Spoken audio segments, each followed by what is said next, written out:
Hi hello ಎಲ್ಲರಿಗೂ ನಮಸ್ಕಾರ. ನಾನು ನಿಮ್ಮ ಕಾವ್ಯ.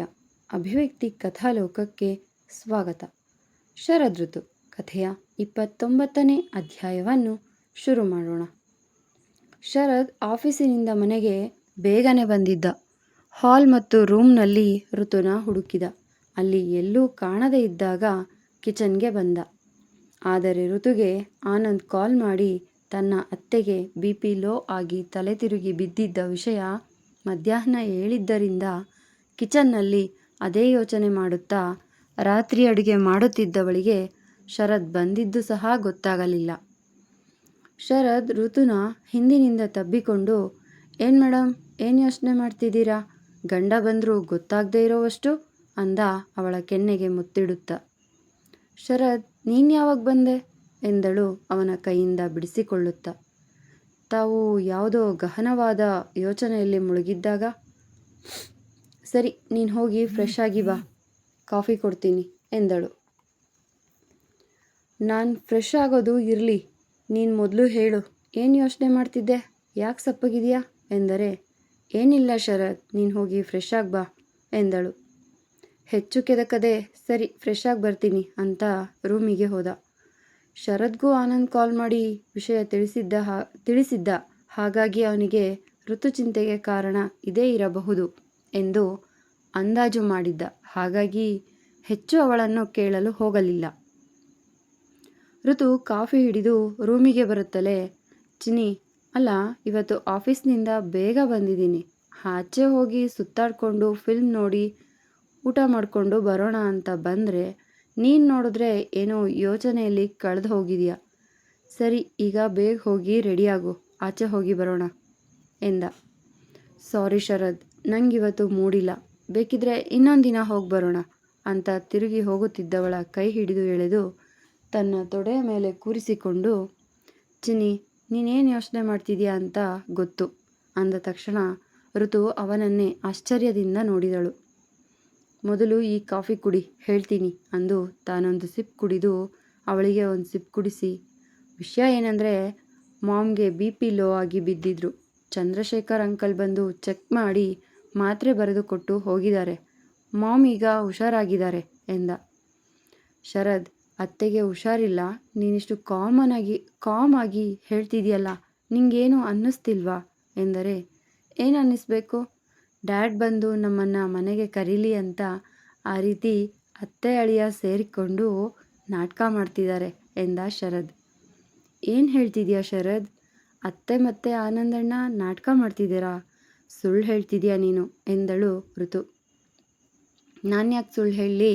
ಮೊನ್ನೆ ಮಾಮ್ ಬಂದು ಕರೆದಾಗ ಡ್ಯಾಡ್ ಬಂದು ಕರೆದ್ರೆ ಮಾತ್ರ ಬರೋದು ಅಂತ ಹೇಳಿದ್ದೆ ಅಲ್ವಾ, ಅದಕ್ಕೆ ನಾಟಕ ಅಷ್ಟೆ. ನೀನೇನು ಟೆನ್ಷನ್ ಮಾಡ್ಕೋಬೇಡ, ಈಗ ಹೋಗಿ ರೆಡಿಯಾಗು, ಆಚೆ ಹೋಗಿ ಬರೋಣ ಎಂದ ಶರದ್. ನಾನು ನಿನ್ನ ಮಾತನ್ನು ನಂಬಲ್ಲ ಶರದ್, ಸುಮ್ಮನೆ ನನ್ನನ್ನು ನಂಬಿಸೋದಕ್ಕೆ ಈ ರೀತಿ ಸುಳ್ಳು ಹೇಳ್ತಿದ್ಯಾ, ನಂಗೆ ಗೊತ್ತು, ಹಾಗೆ ನಾನೆಲ್ಲೂ ಬರ್ತಿಲ್ಲ ಅಂದು ಅಡುಗೆ ಮನೆಗೆ ನಡೆದಳು. ಚಿನಿ, ನಾನು ಹೇಳ್ತಿರೋದು ನಿಜ, ನನ್ನ ಮಾತು ನಂಬು ಅಂದರು.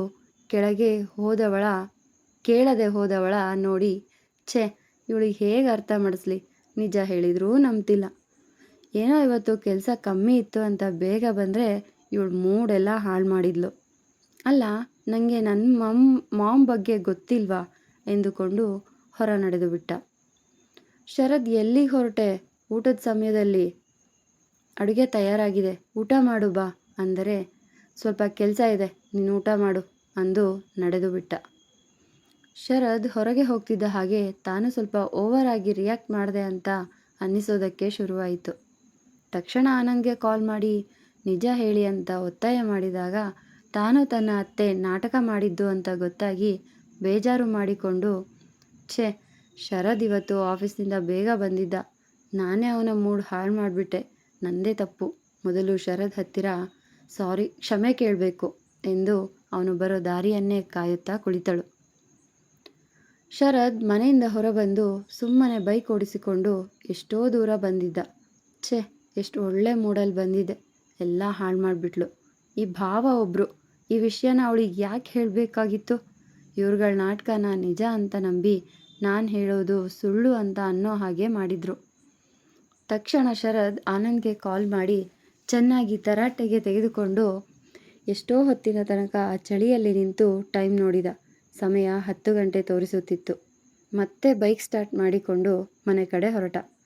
ಅತ್ತೆ, ನಿಮ್ಮ ಮಗನಿಗೆ ನಾವಿಬ್ಬರೂ ಸೇರಿಕೊಂಡು ನಾಟಕ ಮಾಡಿದ್ದೀವಿ ಅಂತ ಗೊತ್ತಾಗಿದೆ ಎಂದ ಆನಂದ್. ಏನು ಹೇಳ್ತಿದ್ದೀರಾ ಅಳಿಯಂದ್ರೆ?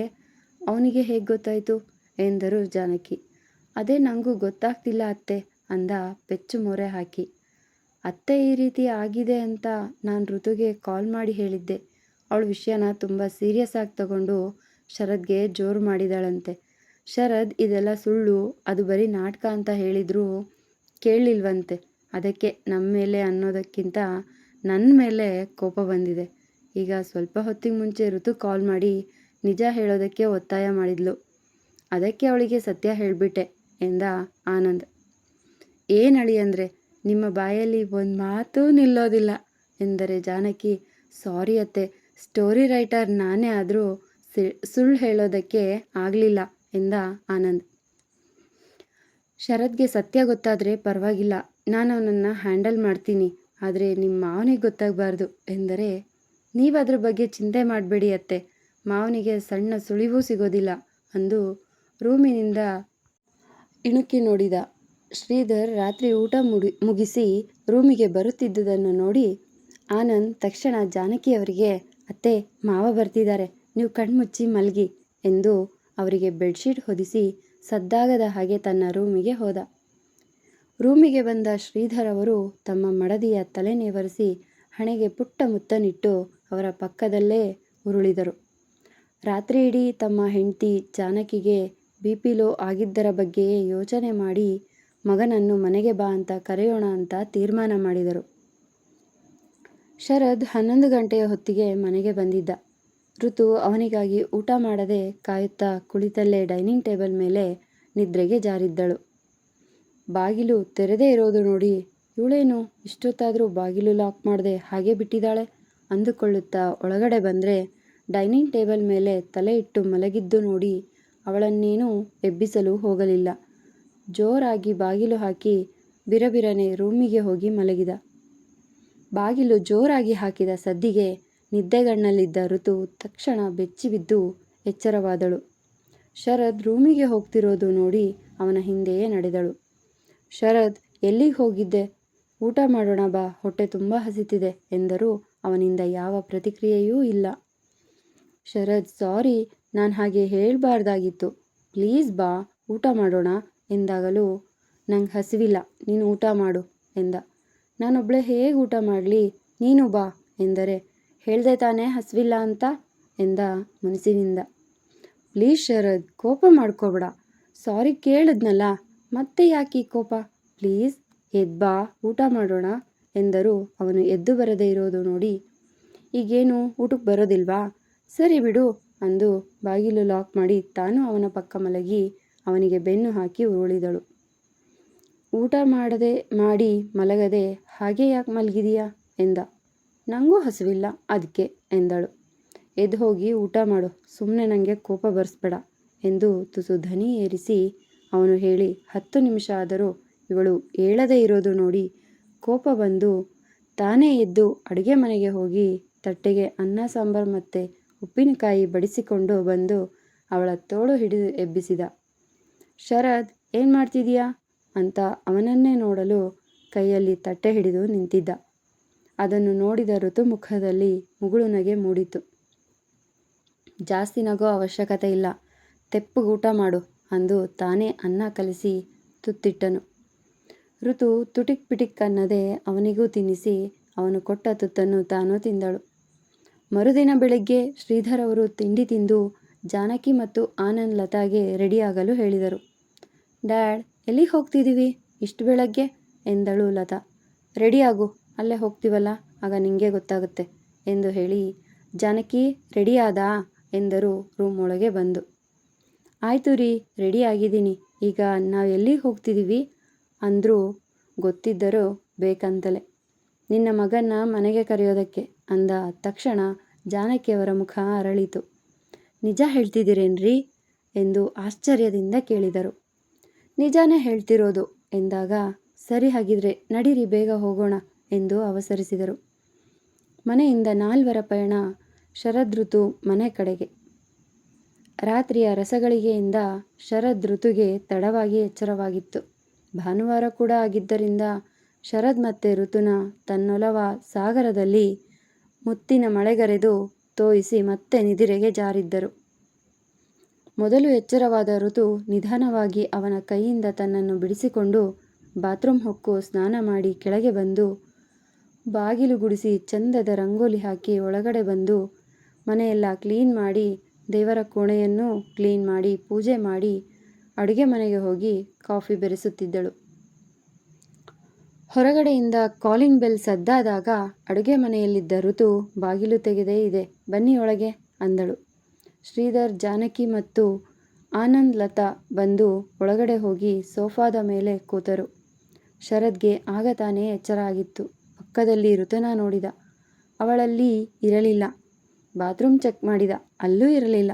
ಕೆಳಗಡೆ ಹೋಗಿರಬೇಕು ಅಂದು ಬನಿಯನ್ ಮತ್ತು ಪ್ಯಾಂಟ್ ತೊಟ್ಟು ಕೆಳಗಡೆ ಬಂದ. ಋತು ಆಗಲೇ ಹೊರಬಂದು ಅವರನ್ನು ನೋಡಿ ಆಶ್ಚರ್ಯ ಸಂತೋಷದಿಂದ ಎಲ್ಲರ ಯೋಗಕ್ಷೇಮ ವಿಚಾರಿಸಿಕೊಂಡು ಅಡುಗೆ ಮನೆಗೆ ಹೋಗಿ ಎಲ್ಲರಿಗೂ ಕಾಫಿ ತಿಂಡಿ ಮಾಡುತ್ತಿದ್ದಳು. ಶರದ್ ಸೀದಾ ಅಡುಗೆ ಮನೆಗೆ ಬಂದು ಅವಳನ್ನು ಹಿಂದಿನಿಂದ ಅಪ್ಪಿಕೊಂಡು ಅವಳ ಕೆನ್ನೆಗೆ ಮುತ್ತಿಟ್ಟ. ಶರದ್, ಏನು ಮಾಡ್ತಿದ್ಯಾ? ಅಲ್ಲಿ ಯಾರ್ ಎಂದು ಮುಂದೆ ಹೇಳುವವಳನ್ನು ತಡೆಯುವಂತೆ, ಇಷ್ಟು ಬೇಗ ಯಾಕೆ ಎದ್ದು ಬಂದೆ? ಇವತ್ತು ಸಂಡೇ ತಾನೆ, ಬಾ ಇನ್ನೂ ಸ್ವಲ್ಪ ಹೊತ್ತು ಮಲ್ಗೋಣ ಎಂದ. ಶರದ್, ನಿಂಗೆ ನಿಜವಾಗ್ಲೂ ತಲೆ ಕೆಟ್ಟಿದೆ. ಅಲ್ಲಿ ಹೊರಗೆ ಮತ್ತೆ ಮುಂದೆ ಹೇಳಲು ಬಿಡದೆ ಅವಳನ್ನು ಮುಖದ ತುಂಬೆಲ್ಲ ಮುತ್ತಿನ ಮಳೆಗರೆಯುತ್ತಿದ್ದ. ಶರದ್, ಲೀವ್ ಮೀ, ಬಿಡು, ನನ್ನ ಸ್ನಾನ ಆಗಿದೆ, ಹೋಗಿ ಸ್ನಾನ ಮಾಡ್ಕೊಂಡು ಬಾ, ತಿಂಡಿ ಕೊಡ್ತೀನಿ ಗದರಿದಳು ಋತು. ಅವಳನ್ನು ಅನಾಯಾಸವಾಗಿ ಎತ್ತಿಕೊಂಡು ರೂಮ್ ಕಡೆ ಹೊರಟ. ಋತು ಹಣೆ ಚಚ್ಚಿಕೊಂಡು, ಶರದ್ ಇಳಿಸು ನನ್ನ, ಅಲ್ಲಿ ನೋಡು ಎಂದಳು. ಶರದ್ ಚೆಲ್ಲಾಟ, ಋತುಗೆ ಪೀಕ್ಲಾಟ ನೋಡಿ ಶ್ರೀಧರ್ ಅವರನ್ನು ಬಿಟ್ಟು ಮಿಕ್ಕವರೆಲ್ಲ ಮುಸಿ ಮುಸಿ ನಗುತ್ತಿದ್ದರು. ಅಲ್ಲಿ ಅಂದರೆ ಎಲ್ಲಿ ಎನ್ನುತ್ತಾ ಸೋಫಾದ ಕಡೆ ತಿರುಗಿದನಷ್ಟೆ. ಅಲ್ಲಿ ತನ್ನ ತಂದೆ, ತಾಯಿ, ಅಕ್ಕ, ಭಾವನನ್ನು ಕಂಡು ತಕ್ಷಣ ಋತುನ ಕೆಳಗೆ ಇಳಿಸಿ ತಾನು ಗಂಭೀರವಾಗಿ ಕೈ ಕಟ್ಟಿ ಗೋಡೆಗೊರಗಿ ನಿಂತ. ಋತುಗೆ ಅವರೆಲ್ಲರ ಮುಂದೆ ಮುಜುಗರ ಆಗಿ ತಲೆ ತಗ್ಗಿಸಿ, ನಾನೆಲ್ರಿಗೂ ಕಾಫಿ ತರ್ತೀನಿ ಅಂದು ಅಡುಗೆ ಮನೆಗೆ ನಡೆದಳು. ಏನು ಬೆಳಿಗ್ಗೆ ನನ್ನ ಮನೆ ಕಡೆ ಬಂದಿರೋದು ಅಂದ ಶರದ್ ಮುಖದ ಬಿಗಿ ಸಡಿಲಿಸದೆ. ರೀ, ಮಾತಾಡ್ರಿ ಅಂದು ಗಂಡನ ಕಡೆ ನೋಡಿದರು ಜಾನಕಿ. ಋತು ತಿಂಡಿ ಜೊತೆ ಕಾಫಿ ಹಿಡಿದು ಬಂದು ಕೊಟ್ಟಳು. ಆದರೆ ಶ್ರೀಧರ್ ಅವರು ತೆಗೆದುಕೊಳ್ಳದೆ ಬೇಡ ಅಂತ ಕೈ ಸನ್ನೆ ಮಾಡಿದರು. ಋತು ಪ್ಲೇಟ್ ಅಲ್ಲೇ ಇಟ್ಟು ಶರದ್ ಪಕ್ಕ ಹೋಗಿ ನಿಂತಳು. ತಿಂಡಿ ತಿನ್ನುತ್ತಾ, ಅತ್ತೆ, ತಿಂಡಿ ಸೂಪರ್ ಆಗಿದೆ ಅಲ್ವಾ ಅಂದ ಆನಂದ್. ಹೌದು ಅಳಿಯಂದ್ರೆ, ತುಂಬ ರುಚಿಯಾಗಿದೆ ಅಂದು ತಮ್ಮ ಗಂಡನ ಕಡೆ ತಿರುಗಿ, ತಿನ್ನಿ ತಿಂಡಿ ತುಂಬ ರುಚಿಯಾಗಿದೆ ಎನ್ನುತ್ತಿದ್ದಂತೆ ಶ್ರೀಧರ್ ತಮ್ಮ ಮಡದಿ ಕಡೆ ಕೆಂಗಣ್ಣು ಬೀರಿದರು. ಜಾನಕಿಯವರು ತಕ್ಷಣ ತಮ್ಮ ಗಂಡನ ಬಾಯಿಗೆ ಸ್ಪೂನ್ನಿಂದ ಕೇಸರಿಬಾತ್ ಹಿಡಿದರು. ಶ್ರೀಧರ್ಗೆ ಉಗಿಯಲು ಆಗದೆ ನುಂಗಲು ಆಗದೆ ಸುಮ್ಮನೆ ಮಡದಿಯನ್ನು ಗುರಾಯಿಸುತ್ತಾ ತಿಂದರು. ನಾಲಿಗೆಗೆ ರುಚಿಸಿದ್ದರಿಂದ ಪರವಾಗಿಲ್ಲ, ಅಡುಗೆ ಚೆನ್ನಾಗೇ ಬರುತ್ತೆ ಅನಿಸುತ್ತೆ ಎಂದುಕೊಂಡರೇ ಹೊರತು ಬಾಯಿ ಬಿಟ್ಟು ಹೇಳಲಿಲ್ಲ. ಶ್ರೀಧರ್ ಅವರ ಅವಸ್ಥೆ ನೋಡಿ ಆನಂದ್ ಮತ್ತೆ ಲತಾ ಮುಸಿ ಮುಸಿ ನಗುತ್ತಿದ್ದರೆ ಋತುಗೆ ನಗು ಬಂದರೂ ತುಟಿ ಬಿಗಿ ಹಿಡಿದು ನಿಂತಿದ್ದಳು. ತಾನು ನಕ್ಕರೆ ಎಲ್ಲಿ ತನ್ನ ಮಾವನಿಗೆ ಅವಮಾನವಾದಂತಾಗುತ್ತದೋ ಎಂದು. ಶ್ರೀಧರ್ ಇನ್ನೇನು ಮಾತು ಶುರು ಮಾಡಬೇಕು. ನಾನು ಸ್ನಾನ ಮಾಡ್ಕೊಂಡು ಬರ್ತೀನಿ ಅಂದು ರೂಮಿಗೆ ಹೋದ ಶರದ್. ಎಷ್ಟೊತ್ತಾದರೂ ಏನೂ ಮಾತಾಡದೆ ಇರೋದು ನೋಡಿ, ನೀವು ಕಾಫಿ ಕುಡಿತೀರಿ, ನಾನು ಈಗ ಬಂದೆ ಅಂದು ಶರದ್ ಹಿಂದೆ ಕೋಣೆಗೆ ನಡೆದಳು.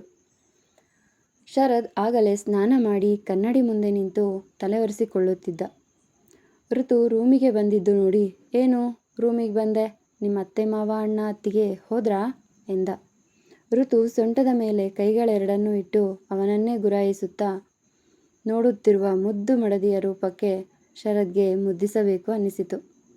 ತಕ್ಷಣ ಅವಳ ನಡುಬಳಸಿ ತನ್ನ ಹತ್ತಿರಕ್ಕೆ ಎಳೆದುಕೊಂಡು ಹಾರಾಡುತ್ತಿರುವ ಅವಳ ಮುಂಗುರುಳನ್ನು ಹಿಂದೆ ಸರಿಸಲು ಅವಳ ಮುಖದ ಮೇಲೆ ಗಾಳಿ ಊದಿದ.